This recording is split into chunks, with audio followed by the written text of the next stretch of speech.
"Hey, Blackie, go serve." The words didn't just land, they shattered through the chandelier's glow like glass under pressure.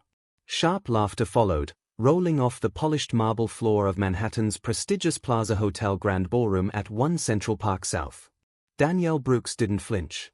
She stood near the champagne tower in a simple ivory dress. No sequins. No diamond earrings. No glittering badge of the power she carried. She lifted her phone to her ear, her gaze locked on the woman pointing across the room. Behind that woman, a half-circle of men in tailored tuxedos grinned like it was all sport.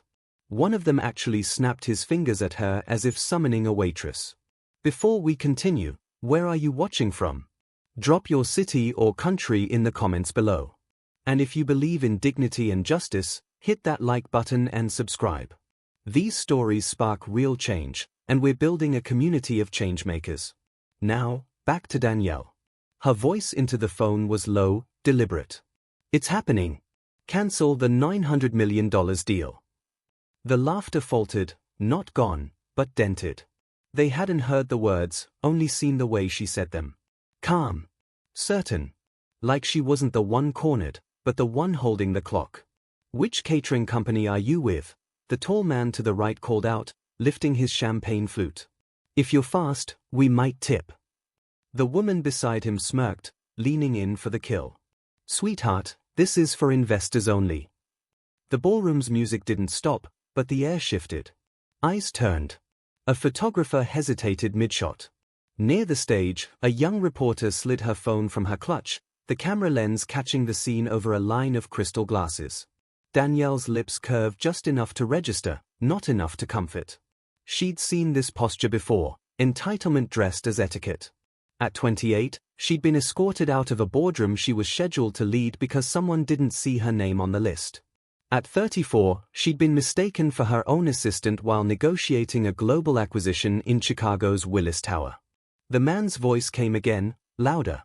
"Security!" A uniformed guard glanced up from the entrance, uncertain. The group's matriarch, pearl necklace, eyes like steel, plucked the event pass from Danielle's wrist. The rip of paper was loud enough to cut through the string quartet in the corner. "Get her out." Danielle didn't move. Her phone stayed at her ear. "Priority 1, she repeated softly. Across the ballroom, the young reporter's hand tightened around her phone. She didn't know the woman in ivory, but she knew the look in her eyes, the kind that didn't need to yell to be heard. The kind that, in minutes, would flip the entire room. If you're feeling this energy, hit that like button right now. This is just the beginning. The ballroom's chandelier light seemed colder now, sharper, catching the edges of judgment in every glance. The group in tuxedos hadn't moved, but their voices carried like they owned the air. "Which table hired you?" the tall man said again, louder this time. His tone wasn't curiosity, it was command. The pearl necklace matriarch added, "You're holding up service. People are waiting."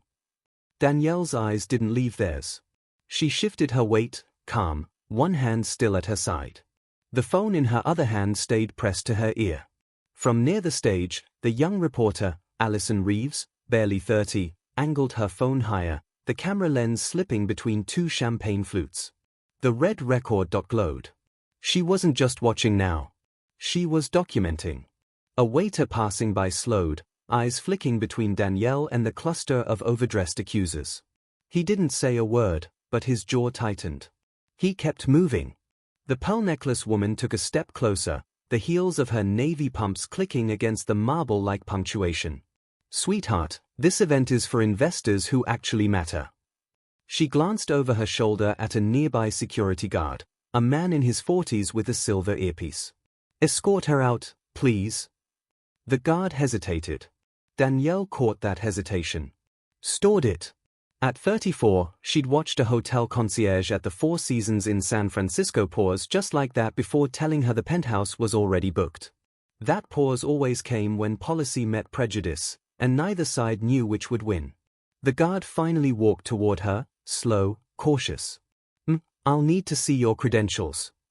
"They are gone," Danielle said evenly, nodding toward the shredded event pass in pearl necklace manicured hand. The reporter's eyebrows rose. She adjusted her phone, capturing the woman holding the torn remains like a trophy. Pearl Necklace smirked. "We can do this the easy way or the hard way." Danielle lowered the phone just enough for her voice to carry. "You already chose hard." Then she brought it back to her ear. "Move the capital to Harlo. Don't wait for the signing, Joel." A ripple ran through the bystanders, quiet gasps, shifting stances. One man in a grey suit whispered to his wife, "Did she just say Harlo?" The wife's eyes widened. The tall man in the group scoffed. "Is this some stunt? You think we'll fall for a bluff?" Danielle's gaze didn't waver. "No bluff. Just business." Drop a heart in the comments if you're feeling what's about to happen next. Allison, the reporter, stepped forward now, voice careful but clear. "For the record, she was invited. I saw her name on the investor list this afternoon." The tall man laughed sharply. "You must have read it wrong." "I didn't," Allison replied, lifting her phone a little higher. "And I'm not the only one who saw it." Somewhere behind the circle, another voice chimed in, a young catering staffer with a tray of sparkling water. "She's telling the truth." His words were quiet, but they landed. The pearl necklace woman's smirk faltered, just for a breath. Danielle saw it. Everyone did. She let the silence hold for a moment longer, then said into her phone, "Phase 2 is in motion." The guard froze mid-step. He didn't know what Phase 2 was, but he could feel it wasn't going to favor the people who'd summoned him. The air in the ballroom wasn't just tense anymore, it was heavy, like the first drop in a storm that knew exactly where to fall. Music from the string quartet still floated faintly, but it felt disconnected, like it belonged to another night entirely. The pearl necklace matriarch stepped in closer, her perfume sharp, voice louder now so the nearby tables could hear. "People like you always try to sneak in where you don't belong." Danielle didn't blink. The tall man took his cue, plucking a fresh event pass from his pocket, someone else's, and holding it out mockingly. "Here. Maybe this one will match the story you're selling." Then, with deliberate slowness, he tore it in half, letting the pieces drift to the marble floor like confetti. Gasps broke out around them. Allison, the reporter, was already circling to capture the moment, her phone steady despite the adrenaline running through her hands. The matriarch turned to the security guard. "She's stalling for attention. Remove her." The guard moved forward. Danielle held her ground. "On what grounds?" "Fraud," the tall man answered instantly. "She's pretending to be someone she's not, trying to insert herself into a $900 million transaction." That number, $900 million, hung in the air. Several guests at nearby tables stopped mid-conversation. One of them, a man in a tailored navy suit, leaned to his companion. "That's the size of the Whitmore deal." Danielle's lips tightened, not in anger, but in precision. She lowered her phone just enough to speak into the room. "It was." The matriarch's eyes narrowed. Danielle brought the phone back to her ear. "Confirm full withdrawal of capital. Redirect to Harlo Group. Notify both legal teams." Across the room, someone choked on their champagne. "Subscribe if you want to see how this ends. Trust me, you don't want to miss what happens next." The room held its breath. The reveal was coming. The chandelier light seemed to tilt toward her as if the room itself wanted a better view. Every phone lens followed her now. Even the quartet had slowed, bows hovering above strings, caught in the tension like everyone else. Danielle stepped forward into the open space between her and the Whitmore family. Her heels were steady, each click against the marble sounding like a countdown. "You've spent the last 15 minutes treating me like I wandered in here by mistake," she began. Her voice was calm enough to carry without a microphone, every syllable deliberate. "You've accused me of fraud. You've called security. You've destroyed my credentials in front of 200 witnesses." The tall man folded his arms, trying to smirk. The matriarch's jaw was set, but her fingers tightened around her clutch. "And the entire time," Danielle continued, "you never once asked my name." She paused. That silence was heavy. Waiting. Allison, the reporter, caught the exact moment Danielle's gaze sharpened. Phones shifted in unison, the red record light steady as heartbeats. "I am Danielle Brooks," she said, her voice rising just enough to pierce the edges of the ballroom, CEO of Brooks Global Capital, headquartered at 250 Park Avenue. I'm the architect of the very deal you were celebrating tonight, the $900 million Whitmore acquisition you've been bragging about. I built it. I funded it. And I just gave it to your competitor. The words detonated in the air.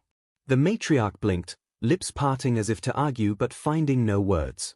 The tall man's arms dropped slightly. Gasps swelled from the outer ring of guests. One man near the back clapped once, sharp, before others joined, scattered but growing. A ripple of applause mixed with low murmurs. A tide turning in real time. You're bluffing, the tall man managed. Danielle tilted her head. Check your phone. It was a challenge and a sentence rolled into one. He hesitated, then pulled it from his pocket. His eyes flicked to the screen. Color drained. The matriarch did the same, her manicured fingers trembling as she read. Around them, others were reacting to the same push notification. Whitmore Global loses $900 million deal to Harlo Group, effective immediately. Allison's camera caught the exact moment the matriarch's posture collapsed, pearls glinting as her shoulders dipped. The tall man turned away, but there was nowhere to go. I didn't need to raise my voice, Danielle said into the sudden quiet. I didn't need to call the press. You did the work for me. All I did was let you be seen. If this gave you chills, hit that like button and share this with someone who needs to see it. The moment the push notification spread through the ballroom, the atmosphere shifted from tension to rupture.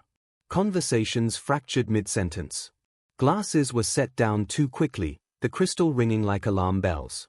The tall man's face was flushed now, but not with confidence. His jaw worked soundlessly before he muttered to the matriarch, "We can fix this." No, she snapped under her breath, eyes darting toward the door as if she could walk out of the humiliation. But there was no exit from the lenses already locked on her. Allison's phone didn't waver. She zoomed in, catching the pearls against the matriarch's tightening throat. Across the room, the catering staffer set down his tray and simply folded his arms, a small, defiant smile on his face. The quartet in the corner had stopped playing entirely now, bows resting against their sides, watching the real performance unfold. A man in a navy suit, one of the Whitmore family's own advisors, stepped forward. "Danielle, this isn't necessary. We can renegotiate." Danielle didn't even turn to him. "You had your chance to speak with me when you thought I was a waitress. You wasted it." The security guard, still planted a few feet away, shifted his weight. My apologies." His voice was quiet, but it carried in the sudden hush. Her eyes softened for just a second, not forgiveness, just acknowledgement, before she looked back to the Whitmores. The tall man tried again, desperation cracking his tone. "Look, we didn't." "You did," Danielle cut in, the finality in her voice silencing him. "And now you live with it." From the side, Allison spoke to no one in particular, but her voice was recorded all the same. "This is what happens when power walks in quietly." A ripple of agreement passed through the onlookers. Some began clapping again, more steadily now, the sound swelling in the high-ceilinged space. Others simply watched, phones raised, knowing they were catching a moment that would travel far beyond the ballroom. The matriarch tried one last gambit. "We can make this right." Danielle stepped closer, not aggressive, just deliberate. "Right would have been recognizing me before I had to announce myself. Right would have been treating a stranger with basic dignity. Now all you have is the deal you lost." Silence. The catering staffer spoke again, his voice firmer than before. "You don't get to erase someone twice." That line landed hard. Even the guard nodded once, slowly. Danielle straightened her shoulders. "This conversation is over. And so is your claim to my time." Phones kept recording as she turned toward the exit, the murmur of the crowd following her like a tide receding. The Whitmores stood frozen, pearls and tuxedos looking suddenly like costumes from a failed play. And for the first time all night, Danielle was the only one in the room who didn't need to say another word. Comment below, what would you have done in Danielle's position? Let's discuss. 3 hours later, the conference room at Brooks Global Capital's headquarters at 250 Park Avenue was nothing like the Plaza Hotel Grand Ballroom. No chandeliers. No champagne towers. Just glass walls, a long walnut table, and the kind of silence that meant everyone in the room knew exactly why they were there. Danielle sat at the head of the table, flanked by Rebecca on her right and two Harlo Group executives on her left. Across from them, a screen displayed the latest market data. Whitmore Group stock, down 14% in first hour of trading. Harlo's CEO, a silver-haired man named Jonathan Pierce, leaned back in his chair. You've already gutted their biggest acquisition in a decade. What's next? Danielle didn't hesitate. We make sure they can't rebuild off someone else's capital. That means tightening the network. Rebecca slid a document across the table. This is a list of all shared vendors, partners, and subcontractors between Brooks Global, Harlo Group, and Whitmore. We've already reached out to 60% of them with alternative contracts. Whitmore is losing supply lines as we speak. Jonathan glanced at the list, then at Danielle. You're going for a clean break. I'm going for a permanent one, Danielle said. If they want to play the long game in our market, they'll have to start from scratch. And by then, they won't have the leverage or the reputation to compete. A younger Harlo exec tapped his tablet. Press sentiment is still swinging your way. If we move fast, we can frame this as an industry-wide standard, zero tolerance for public misconduct. Do it, Danielle said. And make it loud enough that anyone thinking of siding with Whitmore understands the cost. Rebecca's phone buzzed. She glanced at the screen and smiled faintly. Investor Coalition just confirmed they are pulling an additional $200 million from Whitmore's remaining projects. Jonathan chuckled. You've turned them into a cautionary tale overnight. Danielle's expression didn't change. Good. That's exactly where they belong. For a moment, the room was quiet except for the hum of the city outside. Then Danielle added, one more thing. I want our legal team to review every pending trademark, patent, or licensing deal in their pipeline. If it aligns with our portfolio, we buy it before they can. And if it doesn't, we tie it up long enough that they can't use it. Jonathan's brow lifted. Aggressive. Danielle met his gaze. Necessary. The plan was brutal, surgical, and entirely within the rules. By the time the meeting ended, Whitmore's options had narrowed to the point of suffocation. As the Harlo team left, Jonathan paused at the door. You know, he said, most people would have settled for walking out of that ballroom with the moral victory. Danielle stood, gathering her files. Moral victories are for people who want applause. I want results. If you believe in accountability, share this video with your network. Let's change the conversation. The city was painted gold by the setting sun, the glass towers of Midtown Manhattan catching fire in its light. From the corner office of Brooks Global Capital at 250 Park Avenue, Danielle stood with her hands in her pockets, watching the skyline like it was a chessboard she'd already mastered. On her desk, a single envelope lay unopened. The embossed seal of the Whitmore Group was impossible to miss. Rebecca had placed it there an hour ago with a quiet, "It's marked urgent." Danielle didn't reach for it.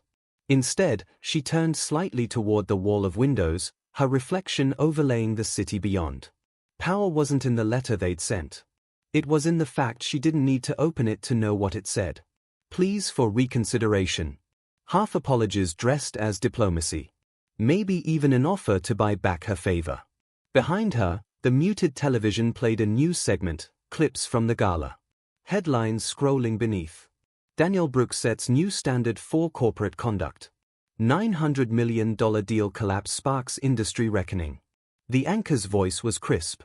The message is clear, humiliation in the boardroom or the ballroom carries a cost. Danielle took a slow sip from her coffee, the steam rising like a signal into the air. Outside, the city moved on. Traffic. Lights flickering on. Another day folding into night. But for the Whitmores, time had stopped. Her phone buzzed. A message from Jonathan Pierce. Vendor lockout complete. Trademark acquisition underway. They won't recover from this. She typed back 2 words, as planned. For a long moment, she simply stood there, watching the light shift, letting the quiet fill the room. She thought of the torn event pass. The smirk. The call to security. And then she thought of the way the crowd had parted as she walked out, How the applause had grown, not because she demanded it, but because they recognized something undeniable. Danielle set her coffee down, finally picking up the Whitmore envelope. She walked it to the paper shredder in the corner and fed it through without breaking eye contact with the skyline. The blades hummed, and the seal split into ribbons. Rebecca stepped in just as the last shred fell. "Press is asking if you'll give a statement tomorrow." Danielle shook her head. "The statement's already been made." Outside, the final light of the day caught the tallest building in view, the one with Brooks Global Capital's name etched into its crown. It glowed against the deepening blue, unshakable, unmistakable. And in that moment, Danielle Brooks smiled. Not for the victory, but for the certainty that she'd never needed to prove she belonged in the room. She'd built the room. If this story moved you, here's what you can do right now. 1. Like this video if you believe dignity isn't negotiable. 2. Subscribe and hit that notification bell for more stories of power, justice, and change. 3. Share this with 3 people who need to see what real accountability looks like. 4. Comment below, what was your biggest takeaway from Danielle's story? Remember, the room doesn't always recognize you. Sometimes, you have to remind them you built it. See you in the next story. Stay powerful. Stay dignified.